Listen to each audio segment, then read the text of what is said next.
कर्पूरी ठाकुर जिस दिन बिहार के मुख्यमंत्री का शपथ ले रहे थे, उसी दिन गांव में उनके पिता गोपाल ठाकुर को एक सामंतवादी जमींदार ने बेंद यानी डंडे से मार रहा था और मारते वक्त ये कह रहा था कि तेरा बेटा मुख्यमंत्री बन गया है तो तू मेरा हजामत नहीं करेगा।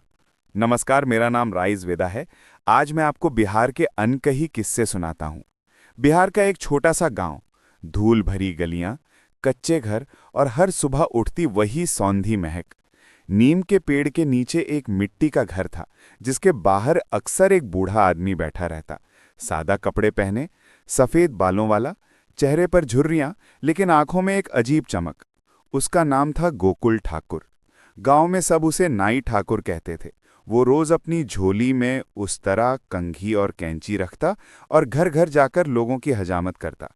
सालों से यही उसका काम था और उसे इस काम से गोकुल ठाकुर को खुद पर गर्व था।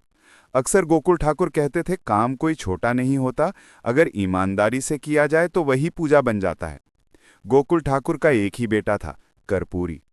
पत्नी बहुत पहले बस चली थी तो बेटा ही अब उनका संसार था।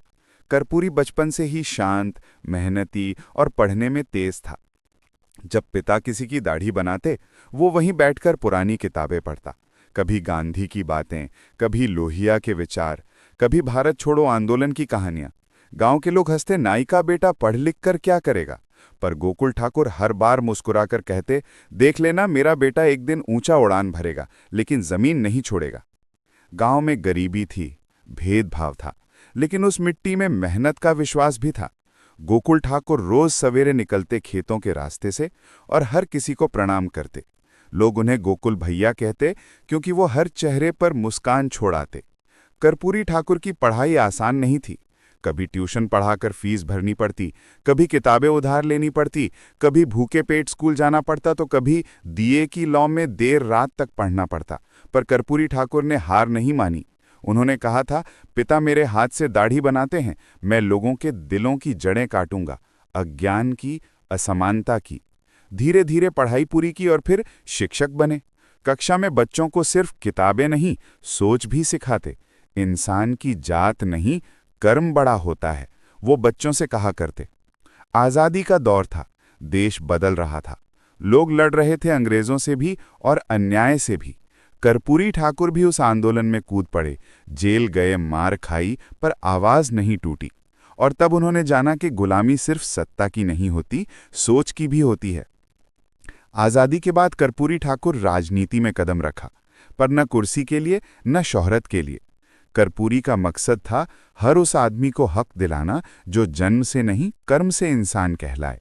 धीरे धीरे कर्पूरी की पहचान बनी, सादगी, ईमानदारी और साफ नीयत की। कर्पूरी कभी चमकदार कपड़े नहीं पहने, कभी आलीशान बंगले नहीं बनाए, बस वही धोती कुर्ता, वही सादगी। और फिर वह दिन आया जब बिहार की जनता ने कर्पूरी को अपना मुख्यमंत्री चुना। वो बेटा जो मिट्टी के घर में दिए की रोशनी में पड़ता था, अब राज्य का मुखिया बना। उस दिन गांव में त्योहार जैसा माहौल था। बच्चे नाच रहे थे, औरतें गा रही थीं, पुरुष मिठाइयां बांट रहे थे। हर किसी के चेहरे पर गर्व था। गोकुल ठाकुर कहते थे, हमारा बेटा मुख्यमंत्री बन गया।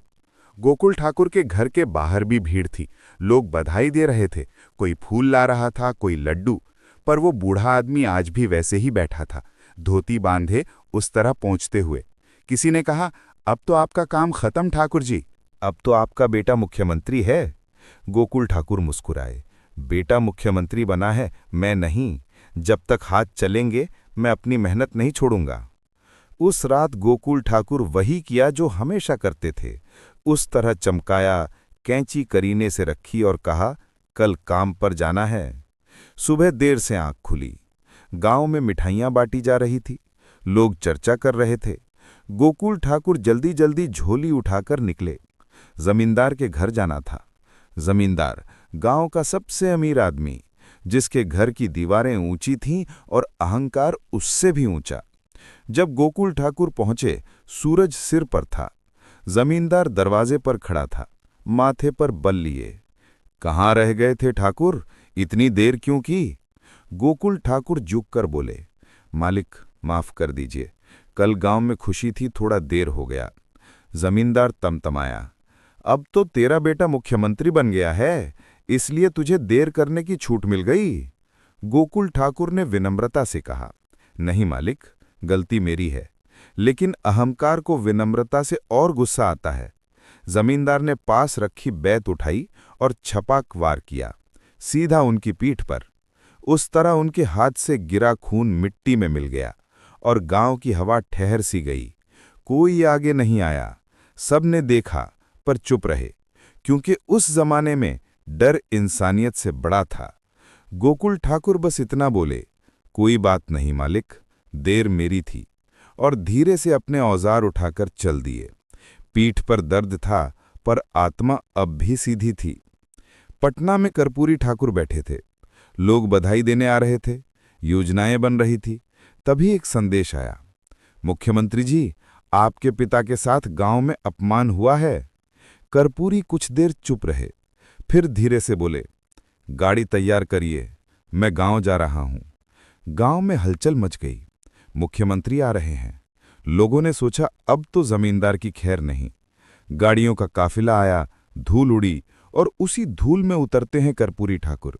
सादा धोती, कुर्ता, चप्पल, बिना तामझाम के। वो सीधे अपने घर पहुंचे।